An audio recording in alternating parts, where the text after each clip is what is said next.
Welcome to Barnyard Language. We are Katie and Arlene, an Iowa sheep farmer and an Ontario dairy farmer, with 6 kids, 2 husbands, and a whole lot of chaos between us. So kick off your boots, reheat your coffee, and join us for some Barnyard Language, honest talk about running farms and raising families. In case your kids haven't already learned all the swears from being in the barn, it might be a good idea to put on some headphones or turn down the volume. While many of our guests are professionals, they aren't your professionals. If you need personalized advice, consult your people. Welcome to another episode of Barnyard Language. Thank you for joining us again today. Katie, what's going on in the farm? What's going on in the house? What's going on with the kids? Well, I've got some pictures to post, but we have 4 new kittens out in the barn, and they're really effing cute. Really cute. What does your current barn cat population look like? Like, are we long-haired, short-haired, tabbies, lots of black cats? What's your genetic? 10 short-haired adults today, varying ages. I mean, some of those cats are pretty old. We've been spaying and neutering as many as we can. To get the barn cat discount, you have to take in like 15 animals at a time, which is a lot of money. And hopefully you don't have that many. I mean, like, we did for a while. We did. But I mean, like, the idea is you would spay and neuter so you don't get to that number. Yeah, precisely. We don't have that number anymore. We got distemper a few years ago when our numbers got really high, and that was a horrible, horrible way to reduce our numbers, but it was very effective. So vaccinate your animals, folks. I know it's hard to vaccinate barn cats because they're hard to catch. I did see that one of our local shelters catches feral cats like that and then adopts them out, but labels them as working cats. Instead of, barn cats, they're labeled as working cats, which I like. They're not pets, they are working animals. They've got a job to do. Yes, and hopefully they will do it effectively. So we've got some kittens, and lambing is on the calendar to start Saturday, but I've started, going out every few hours during the day to check. A, because it's nice to have a break and walk around from my desk, and B, because we're approaching that point of how the hell are those lambs still in there? So, they're getting ready, and it's always kind of challenged to guess which one's going to go first. It seems like it's never the ewe that looks likeliest that ends up going first, but it's fun to guess. Otherwise, fighting with our FSA company to get them to reimburse me for childcare with my money, which I already, gave them. We can get our childcare paid pre-tax instead of after tax, which saves quite a bit of money. But apparently when you submit the form, it has to show, it's not enough for it to show that you owed a bunch of money and now you don't owe a bunch of money. It has to show the actual line where you paid. I'm like, I would presume that if it showed I owed a bunch of money and now I don't owe a bunch of money, that it would be that came expected from me, how that happened, but apparently not. And other than that, our big changes at work are still trucking along slowly through the mire of bureaucracy in a large company. So other than that, not much. How have you been, Arlene? Things have been good. We had the classifier this week. So for non-dairy people, that's the person who, in our case, comes from Hosting Canada, and they come and give our cows grades. So they tell us how they look compared to the, kind of their standard, their perfect cow. So we had that yesterday. So that's an exciting day for everybody on the farm. And it's pretty neat that the first phone call usually we get after the classifier comes is from my husband's grandmother. So she's 97, but she called before we had supper last night to check in on how they did and what the results were. And back in the 50s, I believe, the first registered purebred cows on this farm came from her father's farm. So that's kind of an interesting lineage. He was quite sick at the time, and they found out afterwards it was that he had undiagnosed diabetes, but at the time that was not the easiest thing to figure out. So they dispersed his herd, and she was already married to my husband's grandfather at the time. So they went to the dispersal sale and bought a bunch of purebreds, because before that the cows here I think were milking shorthorns. So those first Holsteins came from her side of the family, which is pretty neat. And she's always been a cow person, so she had to check up on how everybody's doing. She still has her driver's license, although she doesn't drive in the winter time very much. But in the rest of the year, sometimes we'll look out and see her car might be parked in front of the barn, and she's just out checking up on everybody and seeing how the cows look. So she's still very, very interested in what's going on here on the farm. And another thing that's been kind of exciting, not farm wise, but kid wise, is that the rules have changed recently and we're allowed to volunteer at the kids' school again. For during pandemic times, there was nobody other than teachers or staff or students that were allowed in the building. So I wasn't allowed to walk through the door. So I've been volunteering a little bit again, which was something that I, for a lot of years I didn't do because I always had a baby at home. When you've got 4 kids, it felt like there was always a toddler or baby in the house and I couldn't really volunteer too much time. But now that everybody's actually in school, I can volunteer a little bit. So I've been doing some reading with second graders, which is pretty cute. I'm going tomorrow to sign the boy child up for like actual preschool. He's in preschool now, but it's through the daycare. It's 3-year-old preschool. 4-year-old preschool is run by the school system, so it's like real school. And then I realized that the girl child is going to be registered for kindergarten. And then I just had some real feelings about that one because that's, So like real people. preschool, is that like a full day or how does that work? We don't really Our have any program preschools in our is area. full days, 4 days a week. Our school district, instead of doing teacher in service days off, does a late start every Wednesday instead, which is nice because it's consistent through the year. But so they don't have preschool on Wednesdays, so they go to daycare on Wednesdays. But Okay. it is nice. It's a full day, and they go and eat in the lunchroom with the big kids and do that sort of thing. So they're getting to be real people, which is kind of fun. So will it get to the point where you can send them on the bus, or are you going to have to be a driving family based on where you go to school and where you live? It's an interesting question because we're open enrolled, but the bus will be going directly past our house anyway. So I'm hoping that perhaps we can offer to make a contribution to the bus fund or something and not have to drive them. Otherwise, we can always take them around the corner to the neighbor's house and put them on the bus there. But at that point, I might as well just drive them to school. Right. So, we'll see. I'm a little afraid of one of their little cousins who's the same age as the girl child will also be on the bus. And I'm a little afraid of what the repercussions will be like for everyone else on that bus if we put all 3 of them on the bus together. But that's their problem. Kids learn a lot of things on the bus. They really do. They really, yeah. They've been picking up some things at school already. The girl child has come home with some much more traditional and patriarchal ideas recently than we generally espouse in our household, which I'm trying not to sound too argumentative towards her little 5-year-old friends because that seems a little, a little much. We've been hearing a lot more, well, this is for girls, that's for boys. Right. Yeah. I don't think so, kid. Yeah. She and also sometimes that's just kids' way of trying to figure out the world too, right? Yeah, like sorting things into categories that, we have to push back a little bit on that kind of stuff, but it's also the way their brains work too. Yeah, there is that. And then the other day she came home and said that she doesn't like the way that I touch her hair because it's wrong. And she said, my teacher touched my hair very gently. She pats my hair just like this. And I was like, why is your teacher patting your head? And then I opened her backpack and found the letter about one of the kids has lice. I was just right. Just a gentle pat while she's just, I should have known exactly what that was about. And I mean, lice happen. No shame. Kids are fucking grimy anyway. Yeah, well, and the letter comes home all the time. So yeah.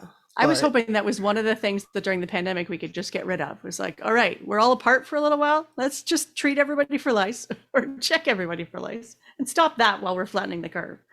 But I did I guess, wonder, we got some very harsh realities about the economic makeup of our school district last week, looking at the school district website and wondering, what things we could donate to the school that would make the best impact for other kids. And I think I'm going to, order a bunch of lice kits to just leave on hand at the classrooms because that shit's expensive. I mean, it's $20 a box for lice it is. shampoo, and we are incredibly lucky to be in a place where 20 bucks for lice shampoo is a problem, but there's a lot of families in our district that would be a problem for.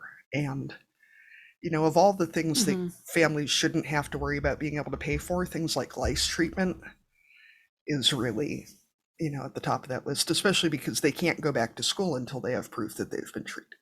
So, that puts a lot of Yeah, that's a good families in a idea. really ugly place. Yeah. So I On I that had no note, idea should how we move badly on my to our head could guest now? itch. No, I had no idea how badly my head could itch until I Yes. read that letter. But yes, Arlene, on that note, we can move on to our guest. From lice to our guest. Yay.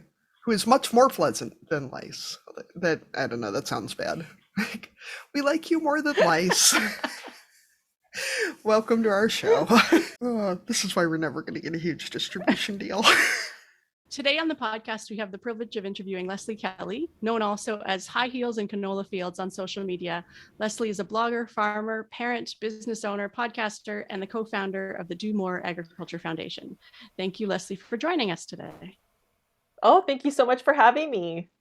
So we start off by asking each of our guests the same question because it covers a lot of different parts of life, from crops to kids to businesses and platforms. So we'll ask you this question too. Lesley, what are you growing?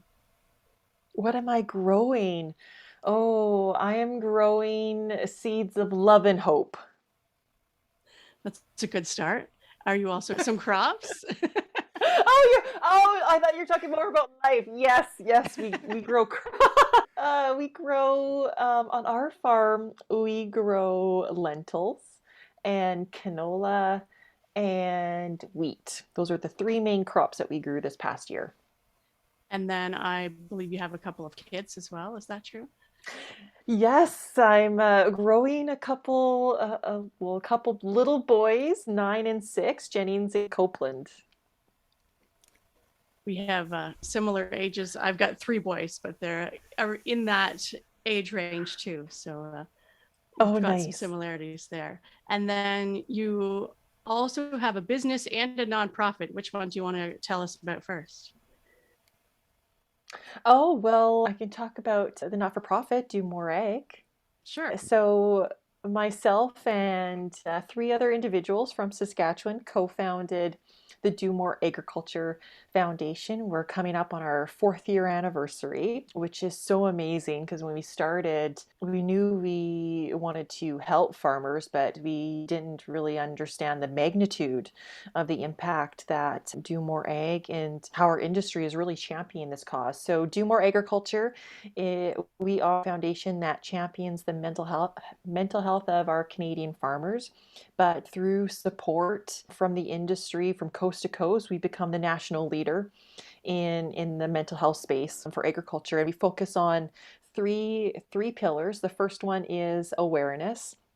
So providing the industry with awareness and education and knowledge to understand what mental health is, what it means for us to be healthy. And then the second one is building community. So that focuses on building a safe environment, virtual or in person, at the kitchen table, at the boardroom table, at events, to foster safe and positive dialogue around mental health. And that also encompasses a hub of resources, bringing that community together in one place so they can find resources and support. And then the third one is all about resources, because we know in agriculture we need more resources, or we don't know where to look for resources. So we really focus on helping our industry be aware of what's available and then filling those gaps and creating resources for our farmers and their farm families. So, Lesley, Arlene wrote that this is a quick question. I think maybe Yeah. she's losing it. How do you do it all? Speaking I 3 words, one sentence or less. How do you do it One all? sentence. Well, it's a quick question. I I said it's not a quick Oh, answer. okay. Yeah, fair enough. oh, Okay. because my quick answer would be I don't. I've had the opportunity to do many cool and different things in my life, and I don't do it all at once. So I've got my hands in lots of different buckets that bring me joy and give me lots of opportunities to learn and to grow.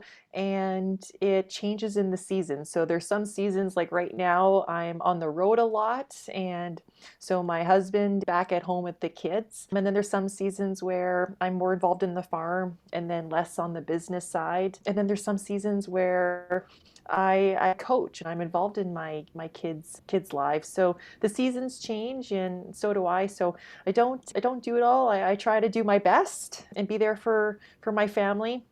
And I live by my values that family comes first, and then the farm, and then the other stuff. That was actually a pretty quick answer, too. I'm impressed. So you talked a bit about Do More Ag at the foundation. I was just wondering if there was a certain event or something that really brought that organization together, or if it was more ongoing discussions, or what was kind of the origin story of the organization? Yeah, what had happened was, and I never um, considered myself a mental health advocate. I didn't know much about mental health, and it was my family who's taught me a lot. Everyone in my family has had a mental health challenge or a mental illness at one point in their life. My little sister, she was recently diagnosed with having borderline personality disorder, and she's lived with that for most of her life. My dad, when he was battling cancer and through, ongoing treatments. He lived with anxiety and depression in those 2 years that he fought it. My brother, a few years ago, came upon a tragic accident and is living with PTSD and anxiety. I went through postpartum depression after our second child was born, and my husband lives with anxiety and suffers from panic attacks, mainly attributed to farm stress. So, mental health is near to our hearts. I saw my family go through really, really hard times, and we didn't know how to support each other. We didn't know how to talk about mental health. We didn't know what to do. And through learning more about mental health and this journey that we've been on together, it's brought our family and farm closer together. And through that journey, my girlfriend, she put out a tweet. This would have been about 5 years ago, and she had received a message from someone she'd never met in person, but they had sent it to her online, and they were looking for resources for a family whose farmer had died by suicide. And she went online, tried to search, and she couldn't find many resources. So she put out a tweet asking agriculture to do more, that farm stress is real and suicide is real. And we saw conversation online really unfold that everyone was saying, we need to do more. Let's do more agriculture. We need to step up. But what Matt and we were watching the conversation, and we we thought, well, what's our do more? Like, how can we help? And everyone's saying we need to talk more, but we found that we still weren't really talking about it. So Matt and I did a video one night, a live video, something we had never done because many people didn't even know what we were going through or that he was living with anxiety. And we shared our story. And afterwards, we were quite nervous about it, but afterwards, the reception was absolutely amazing from all around the world, in and outside of agriculture. And that made us realize that, wow, people, like, we're not the only ones. We thought we were the only ones, but people go through hard times and they feel alone, and that shouldn't be the case in agriculture. Um, so with the response of that video and a fellow farmer, my girlfriend's tweet, we sat down with a couple other individuals and said, we there's nothing, our farmers need help, and there's a gap in our industry. And by creating a nonprofit that focuses on and champions mental health, that solely focused on mental health and farming, we could create some positive change. And then that started the foundation, and it's at its inception. It is So, amazing how much talking about mental health does make a difference. I mean, like Hmm. it used to be, I know in my family history and my husband's family history, there's a history of mental illness, but so often that was in whispers or in, things that went unsaid or wasn't talked about.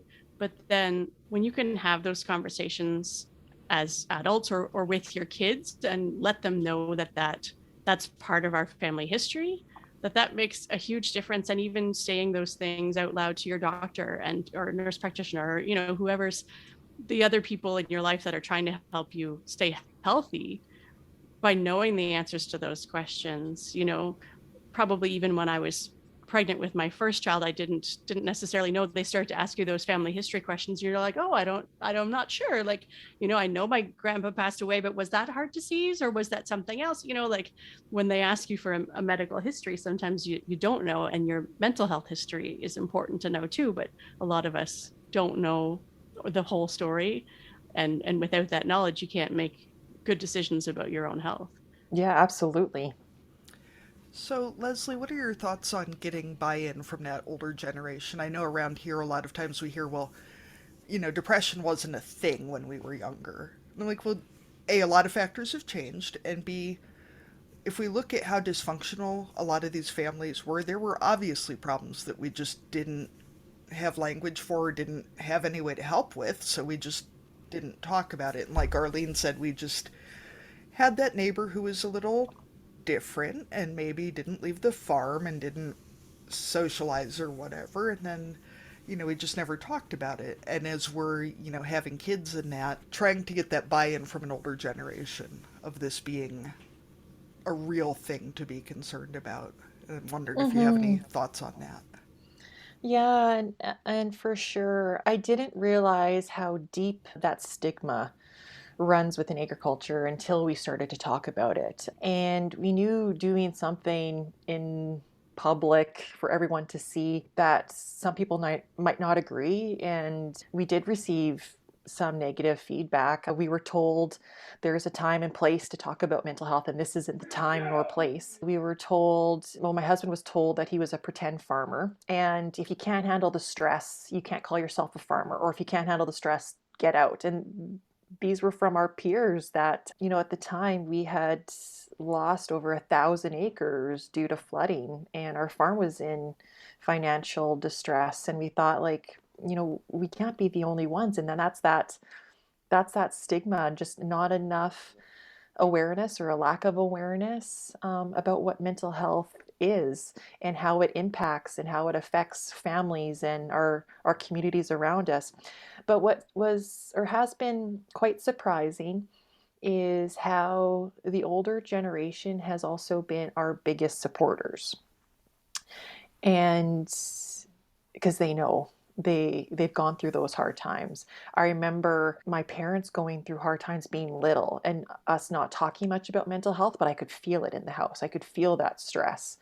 And they get that. My girlfriend shares one of the first, I have two stories of where life-changing or times in the conversation of mental health that is particular to the older generation. So my girlfriend was at one of her first events where they talked openly. It was probably in a room of 1,000 people, and they talked openly about mental health.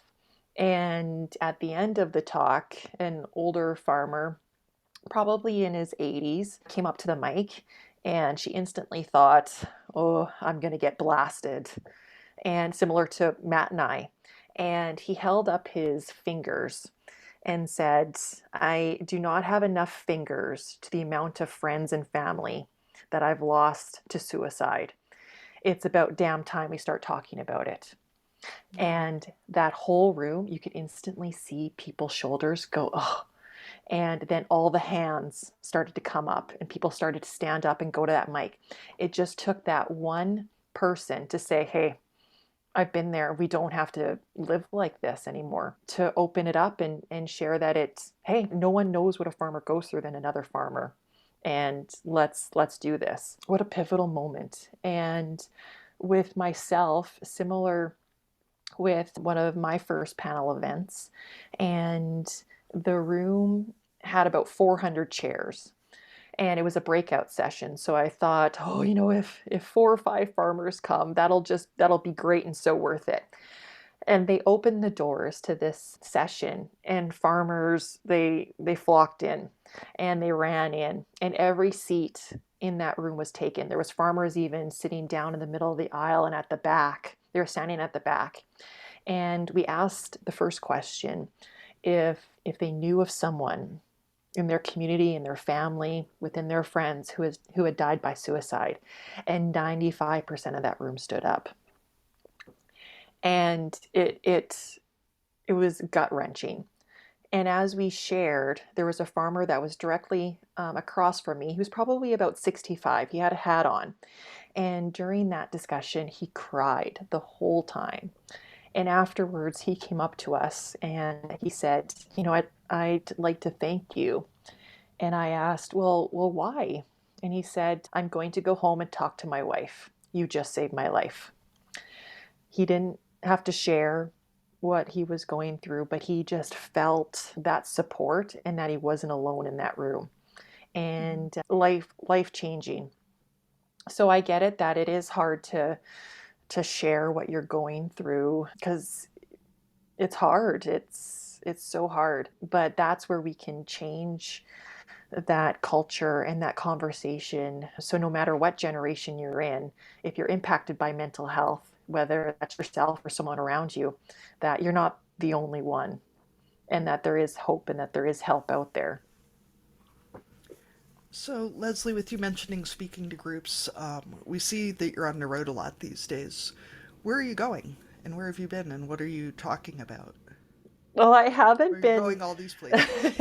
Yeah, Have you haven't been. gone anywhere in the last 2 years? Tell us about it. I have not, and that I had the opportunity to still talk about mental health virtually during COVID. But before COVID, I had the opportunity to really go coast to coast across Canada, down into the States. Oh, I can't, top of my mind, I can't really remember where I was before COVID. But now that traveling is starting to pick up and have in-person events, I've been very grateful to be out. I was in Alberta 3 times in November. I was down in Wyoming to speak at a women in agriculture group.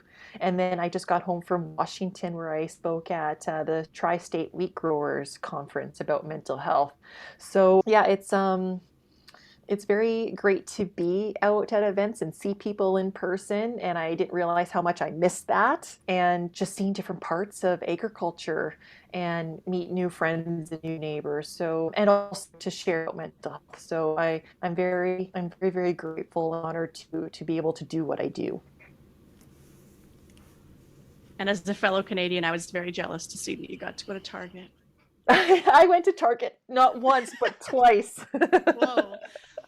We had Target briefly, even in our small town. We had a Zellers that closed and a Target moved in like 5 minutes from my house. And then, of course, they went bankrupt. But we went down to the States one time, and my son was, I don't know, was maybe 7 or 8 at the time. And we walked in and he said, "Oh, there's that Target smell." I was like, Oh. "Oh, now that you mention it, yes, I do recognize that." I was so happy, and I phoned my husband after I went to Target, and I'm like, "You don't have to do any Christmas shopping because I've done it all for myself." Yeah, we can put it in bags and boxes if you want. I both times I couldn't even close my carry-on. I had bought like sweaters and even just the food. I last trip I went to Walmart and I just wandered around in Walmart because of the different options that they have down there. And I also bought I went to Target my first night in Washington. I bought Target wine. Ooh. That was a first. So it's funny how when you don't get to go out and do things for a couple of years, how much you miss that stuff. Yeah, for sure. So, Lesley, speaking of swag, I heard you on your podcast talking about your World's Okayest Podcast co-host t-shirt. Is this something you just made yourself, or is there somewhere to obtain one of these for my illustrious co-host? Because I feel like this is something that Arlene needs. The inside joke is I did a video, it's probably 3 or 4 years ago, of me being introduced as a new grain cart operator. and I was so bad. But I videotaped myself, and I didn't realize how I wasn't the only one that, being a grain cart driver it's hard. You have to be at different places at different times and figure out different hand signals and high stress situations. And I realized I wasn't the only one out there. So the video got lots of traction. And so I created this shirt called The World's Okayest Grain Cart Driver. And that's been quite popular. And as a Christmas gift to my fellow podcast co-host, I then did a spin-off and then created World's Okayest podcast co-host for him. So I only did it as a little special treat to play on the grain cart shirt, but he thought it was pretty funny. Gotcha. I did see the grain cart shirt on your Instagram as well. And Yeah. I think it is important to remember, especially for women who didn't grow up involved in ag the same way that their husbands did. They probably have, 20 or 30 years experience on you in doing things like driving a grain cart. And so it's, we joke about it a lot, but it's pretty unfair to expect that we're just going to be, total rock stars right out of the gate with it. Yeah, my husband and my brother have been fantastic and so patient because that's what they said. They said, we didn't hop in a tractor and become an expert overnight. And I grew up on a farm, but I've never really been equipment or running equipment or even the mechanics part was never my forte. I always enjoyed the business part. So being in the equipment and just how big the machinery is, um, it is quite daunting. And to put yourself in a situation to say, hey, I can do this or I'm going to try, that's a big thing. And I think that we have to celebrate that more in agriculture, just the trying, the learning part of it, because it's a big deal. You're outside of your comfort zone. Yeah. And you're outside of your comfort zone in a big piece of equipment that cost a lot of money too, Yeah. which I find that much Hmm. more threatening. Like, hey, that cost $200,000 and it's huge. Don't mess it up. But don't be Right? nervous. Good luck. Yeah.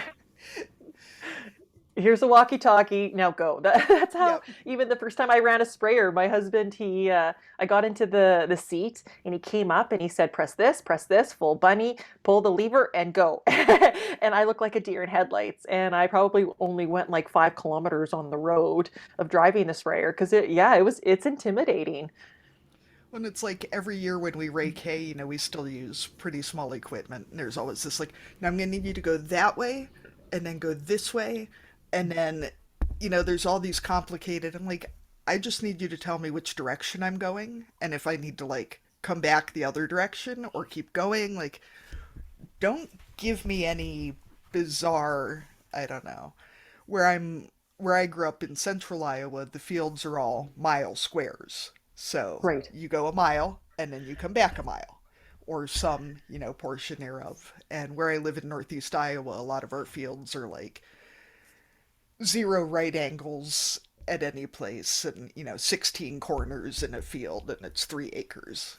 Like, well, cool. This is not as easy to navigate. So, Oh no. yeah. Yeah, throw in some sloughs and I get Oh, so yeah. turned around. Yeah. Get some good muddy spots in there.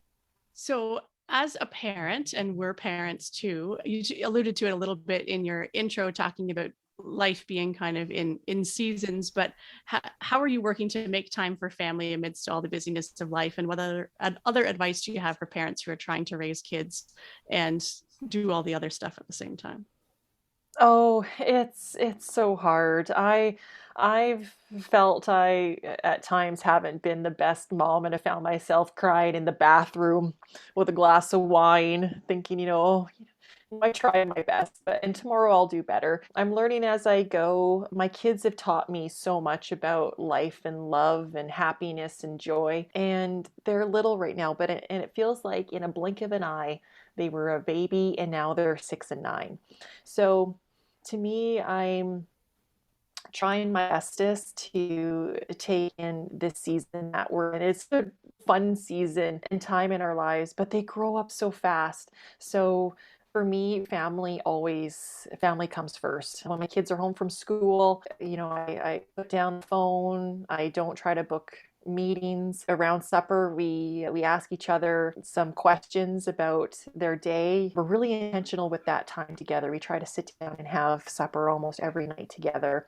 And we try to spend as much time as we can together at the farm. They love sports, so that's a priority for it feels so good to know that you got someone in your corner and someone in the stands that is watching you. And I know it'll seem like tomorrow they're going to be off to college, so I'm trying to take in as much of this time as I can. But there are times where I get a phone call and I have to step away, and they understand and they know. But I try my hardest to have cuddles in the morning, supper time together, bedtime stories, and be there for the things that I know bring them joy. So, can you tell us a bit about your podcast and be honest about what it's like podcasting with your co host, Rob Sharkey, who's the shark farmer? Yeah, well, it's been a really great adventure and a cool opportunity to co-host alongside him because he is so good at what he does. He has taught me so much about listening and really hearing people. And what is the most fascinating around, and like what you guys would know, is talking to different people and how much you learn from someone else. Our industry is small, but man, it's vast.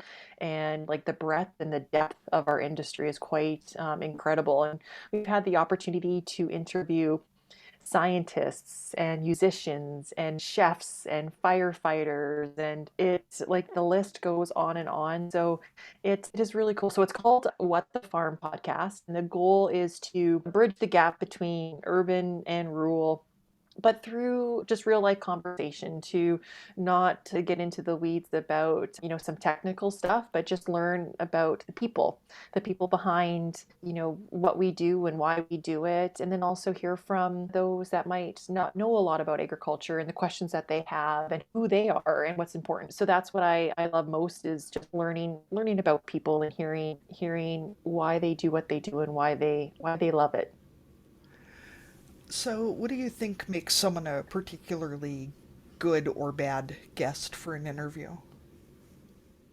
Oh, well, I wouldn't say. For like the worst interview, and I was like, well, that's gonna kill her reputation real quick. You know, Well, for just go myself, out I there and was be late for ours.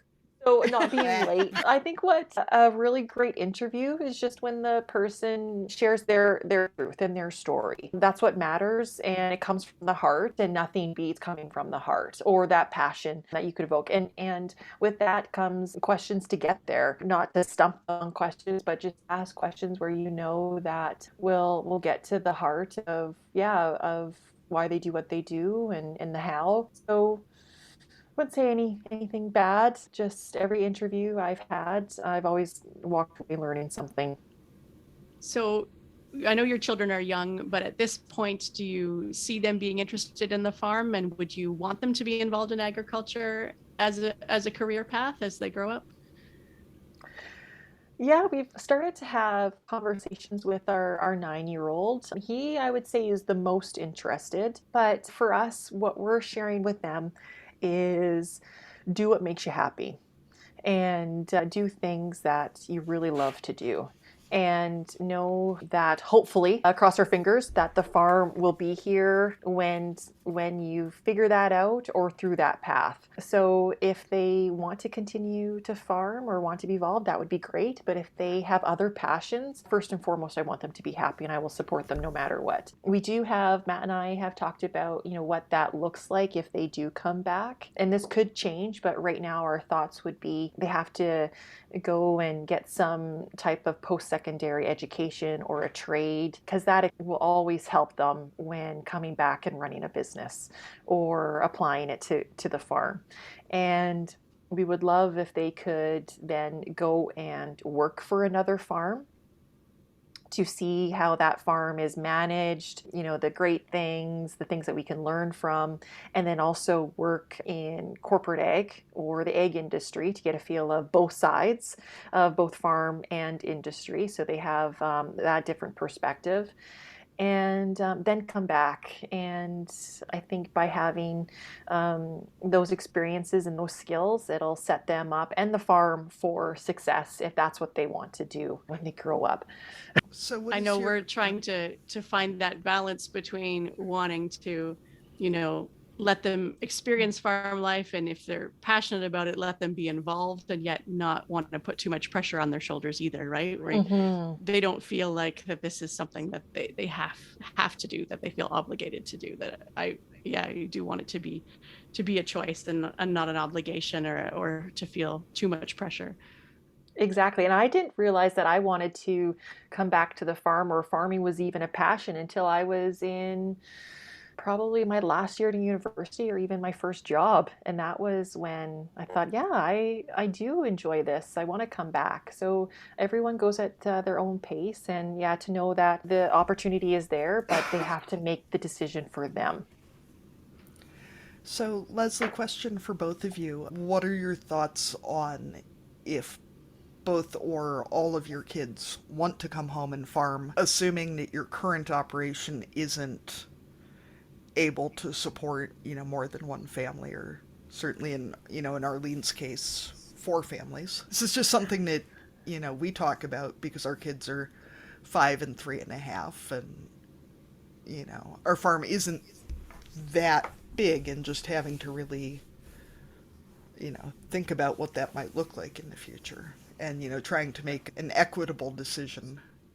Yeah, for sure. And we went through that when we came back to the farm. The farm was supporting one family, then all of a sudden it was supporting three. And we worked through that as to what that could look like. Matt and I made a short-term sacrifice to live, 2 hours away from the farm, or a four. So he would commute 4 hour round trip so I could have a career. He built a business on the side. My brother built a business on the side because, yeah, the farm wasn't in a situation to do that. So for us, knowing that transition or succession plan isn't one and done, it's really a lifelong journey. We have just finished or at the tail end of with my parents retiring. My dad passed away a few months ago, and my mom is then selling us their corporation.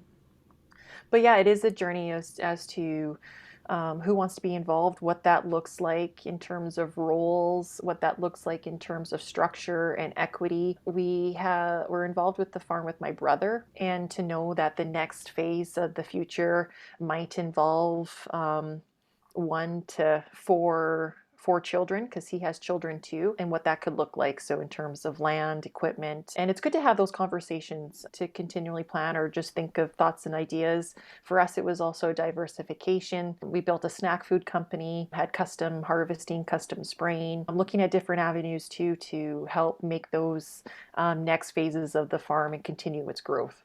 So an ongoing dialogue, ongoing conversations, thinking what ifs, what could be.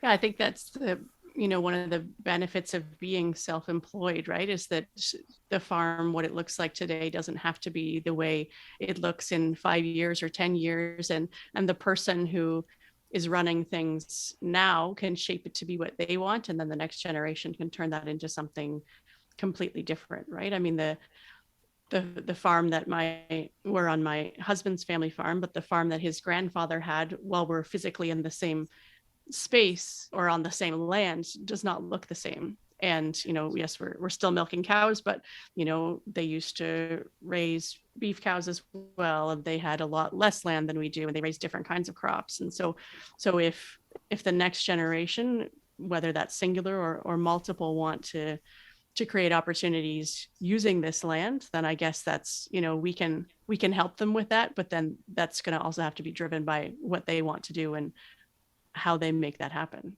Yeah, to me, it's super exciting because I just think of, the possibilities if my kids want to come back and build something using the skills and the farm. Like how cool it is that would be to see that and be part of that process too.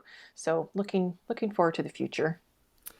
I know for our family, I think it's really been a process of refining like what our highest priority is, and being very open and intentional about that, because we know, and I'm sure you guys do too, a lot of families who've been destroyed by arguments over who gets what, and so and so got more than me, and so for us the highest priority is the family staying together, and then the second Hmm. highest priority is keeping the farm land owned by the family, and then it sort of stair steps down from there into things that would be nice and things we might hope for, but that really thinking about what those priorities look like. And I think it's solved a lot of arguments that we might have had in the future just by, especially my husband and I being on the same page about what the priorities are. Yeah, so very true. That was one of the first parts of our transition plan because my dad saw it. We were all in different directions. Matt and I wanted this, or even I wanted this, Matt wanted that. Then Derek thought this, and then my parents didn't really, they had different fears and goals because, going in a next phase of their life. So, yeah, we sat down and determined what those values and priorities were. And same, family comes first, then the farm, and then financials. And then we built a set of cultural principles that really help in terms of how we communicate with each other and how we treat each other and how we treat our employees and how we value community around us. And it really, that has been the most beneficial of setting our farm up for success. Sorry, it's hard for us to know who's going to take the next question how soon. I turned my video off trying to deal with the slow internet. I think you're up next, Katie. Am I? But it's a red question. I have the same with Rob, where we Oh, you interrupt already each asked other. that one. Oh my God. I already asked that Sorry. one. That's okay. You were editing some of your questions, and I jumped Yeah. into that one. That led to that discussion we just had. See. So, with the discussion around mental health and agriculture, what are some of your suggestions and tips for farm families when they're struggling with their mental health concerns, and especially with their children? Oh, so the one I've learned so much in my journey from not knowing really much or anything about mental health. If my biggest piece of advice, if you or someone you know around you is going through a hard time, is to check in on them. Because sometimes, like I didn't realize with Matt, he knew something was wrong or he was going through a hard time, but he felt that was the way he's always been. But it was myself and my other family members, sharing with him, is everything okay? We're worried about you. We care about you.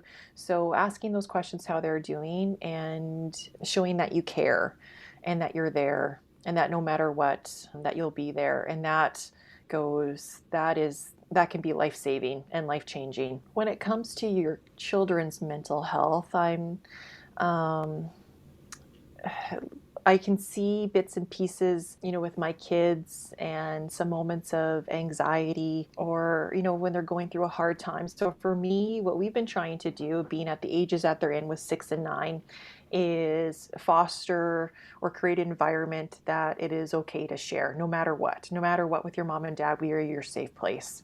And then it's to name that feeling because even at times I know that my stress is high, but is it that I'm overwhelmed or am I mad or am I frustrated or am I angry? So that in itself, like naming what you're feeling, it gives it less power. And even that can take the weight of the world off. So for our kids, it's for us and helping them to figure out what it is that they're feeling and then to talk about it with us. And I think through that has been really beneficial in our family. And I know that in the next phase of life, there'll be different types of conversations and different ways that we can help support them. But that's been really helpful for us right now.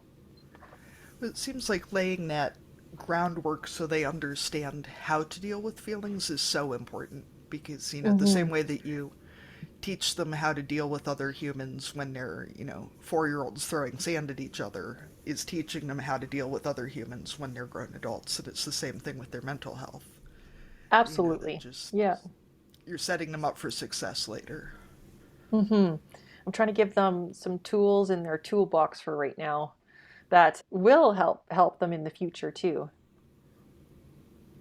If I have to say, as a rural dweller, I kind of love the move towards virtual healthcare as well, because being able to see a therapist without, driving 30 miles into town and then driving 30 miles home and, having to interrupt things like that is really nice to be able to just flip the computer on and, you know, see the person and not have to haul all over the countryside to do it.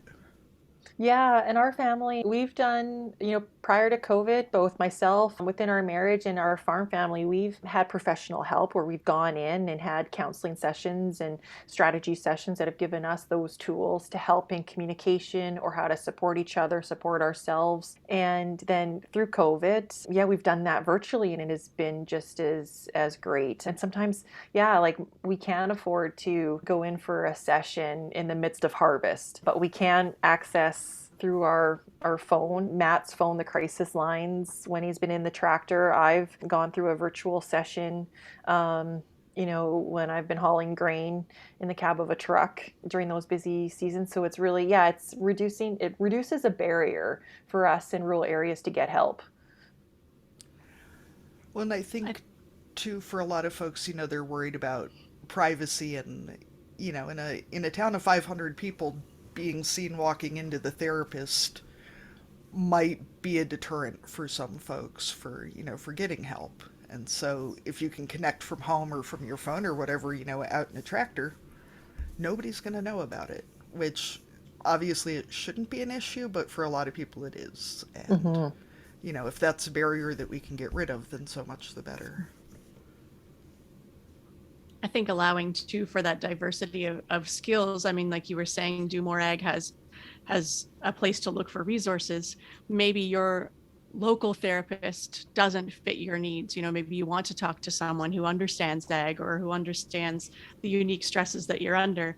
And maybe it might be a better fit to have a therapist who's from Alberta than your small town in Ontario, but you can still talk to that person and connect with them in real time and maybe have a more beneficial relationship than what you could find if you were just limited to where you can drive or what's nearby. So very true. So one of our other favorite questions that we ask each of our guests is, if you were going to dominate a category at a county fair, what would it be? And the category can be real or made up to ensure that you actually win. Oh my goodness. This is such a fun question. So if I were to dominate a category, oh, I would have to say the category I would dominate and likely would win is how many animals I have aggressively nudged this past season in the truck. What kind of animals are we talking about here? Oh, so many deer. I've hit so many deer in my husband's poor truck and my SUV. There was a time where I went and was driving my SUV, hit a deer, and then drove his truck and then hit a deer. The same day. Within, yeah, less than 24 hours. Oh gosh. I like the moving cattle really aggressively or something. I was a little surprised by that. I've really aggressively nudged a lot of deer. Fair enough. I haven't nudged a deer in a while, but now I need to remember to keep my eyes peeled. I know we had a girl several years ago near my hometown who had hit, I want to say, like 21 deer in 2 years or something. It was just like maybe Oh, they should just not let her I know. drive anymore. I Or she's know. clearing the road for everybody else. Yeah. I'm like, is she swerving to hit them or like what's going on? Uh, That's a that's lot of what deer. when I made a claim, that's what the adjuster said was, "Are you swerving to hit these deer?" And I'm like, "Oh no, just our area is very on a highway. It's very treed, and I've been on the road a lot at that dust time, and every time I swear." Yeah, I think Well, there is just a law of averages for when you're out there and where you are. I had a, yeah, we had to make a claim once because someone driving our truck and trailer home from the sale barn had swerved to avoid a deer and ended up in a worse accident because of it. Oh So no. sometimes nudging the deer is the better option, because if you start to fishtail, then things can go bad pretty quickly too. At least with a deer, you kind of know what's going to happen. Yes, yeah. So our next category, as we wind down the episode, we have a cussing and discussing section. So we encourage submissions from our listeners. If you have something you want to cuss or discuss, you can record a voice memo or send us an email at barnyardlanguage@gmail.com or send us a PM on Facebook or Instagram. So this is to cover the highlights, the lowlights, whatever you want to talk about. This category is for just the randomness of life. So Katie, what are you going to cuss about today? Or you can discuss. I mean, either one's fair, but usually you're cussing about something. Just gonna. Thanks, Arlene. It's true. Well, Um, on average. I'm realizing how much I hate having to think about doing things. Like today, for instance, I have to take my car in for a flat tire. I don't really mind taking my car in for a flat tire, but having to plan when I can take it and how long it's going to take and what things will have to be rearranged to do it, just that kind of bullshit. I hate that part. Like, Yeah, I want to be able to just do the thing. I don't want to have to think about it first, especially when it's yeah, little crap like getting a tire fixed. and then wonder how long it'll take on their end. Not that you're rushing them, but if you could just predict, like, is this going to be a 10-minute fix, or am I going to have to wait an hour at the tire shop? How much stuff can I get done while I'm waiting? I think that's the biggest part too, is like I don't want to seem too type A and controlling, but like can you ballpark whether we're looking at 10 minutes or 2 hours? Because I've had Yeah, both experiences and like, in the same I'm not being shop pushy. probably. I just really want to know, Yeah. how good of a book should I bring along? You know, how long am I going to be sitting here? That's, making my neck crawl just thinking about it. Lesley, what have you got to cuss and discuss? Oh, I don't know if I have. I did have to cuss at my husband because he we were done harvest so early, and I asked for the Christmas lights to be put up. And it was such a gorgeous fall.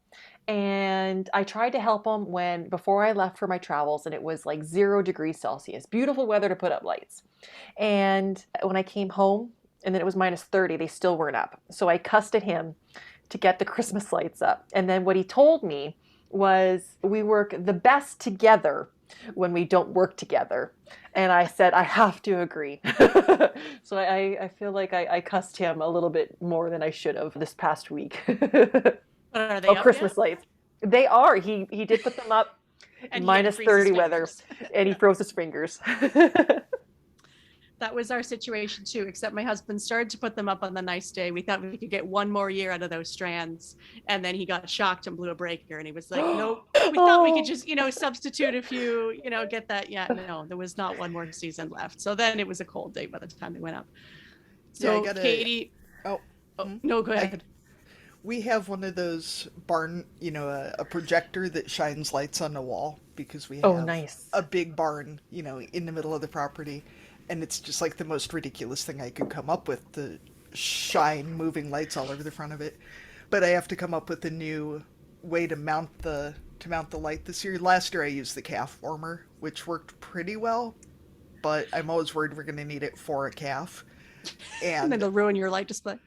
well, and I don't think it's really appreciated to leave the calf warmer sitting like in the middle of the driveway. But the kids are asking for lights to be up, so I got to figure something out. So, Arlene, what have you got today? So my cussing and discussing today is call display. Normally I like it, but the other Oh, day yeah. my phone rang and it was the principal. And it was that moment. I have 3 boys in the same school, so it was the principal for where all 3 of them go. And it was that moment of panic where it's like, do I want an injury or do I want misbehavior? And how bad is this call going to be?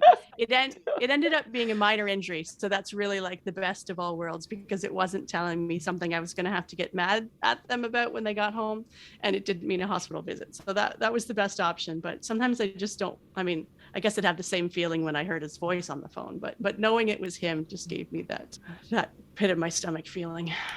Arlene, as a parent of older slash more children, is there a polite way to tell them they don't have to call for minor injuries, or is this like a requirement that they have to? Do you know? Well, I know that it seems lately, if it's like neck up, they have to tell you.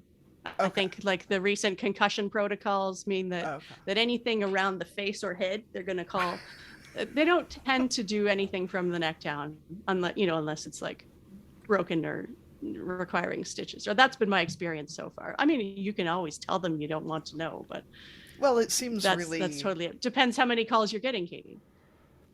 I've only gotten one, so I'm not gonna. I am knocking on wood over here. Um, yeah, Leslie, our kids are. We have a daughter who just turned 5 and a 3.5-year-old boy, and they live life at full speed, shall we say. So I'm anticipating that there might be a lot of calls from a nurse's office in my future. Um, There's maybe a form you can fill out for that. Like, how much do you want to? How much do you want to know? how much blood Unless does there have there's to be blood. before you should? Yeah. Do you want to meet them at the hospital or do you want to drive them there? Those are things that you can decide maybe when they start kindergarten. Yep. So Leslie, do you want to take a minute and plug your things and your social media net so folks know where to find you? Sure, yeah. First and foremost, if you're looking for mental health and agriculture information, content, resources, workshops, you can visit domore.ag. You can find me across social media platforms at High Heels and Canola Fields. And you can find What the Farm podcast across where you listen to podcasts as well. Lesley, I just wanted to tell you my daughter last year partnered with our local custom operator and made a calendar, and they sent the proceeds to a family who had had a barn fire. And so this year our custom operator asked if she wanted to partner again, and she's been taking pictures all summer of mostly cows, a bit of crops because she knew they wanted those in the calendar too, but mostly cows. So they did another calendar for this year, and they decided that the money was going to your foundation. So Oh, it's not going wow. to be Thank a you. big check, but she was very excited that I was talking to you today. Oh, that's wonderful. I would love to. Can you put me in touch with her? And I'd love to buy one. That'd be Sure. great. Yeah, thanks. All So right. thank you for joining us today. We're really excited to talk to you. Yeah, thank you so much for having me. And it's been great. And yeah, I look forward to hearing it. And thank you for taking the time and the opportunity for me to share what I do and why I do and all that good stuff. Well, you're an inspiration, so thank you. Oh, thank you. All right, thank you everyone for joining us here on Barnyard Language. You can find us on Facebook, Instagram, and TikTok as Barnyard Language, and on Twitter at Barnyard Pod. If you'd like to connect with other farming families, you can join our private Facebook group at Barnyard Language Group. Please like, rate, and subscribe to this podcast, and if you enjoyed listening to us, leave a 5-star review. We're always on the lookout for future guests for the podcast. If you know someone or if you would like to chat with us, please get in touch. You can support the show by becoming a patron on the Barnyard Language Patreon. A small monthly donation will allow us to keep producing the show.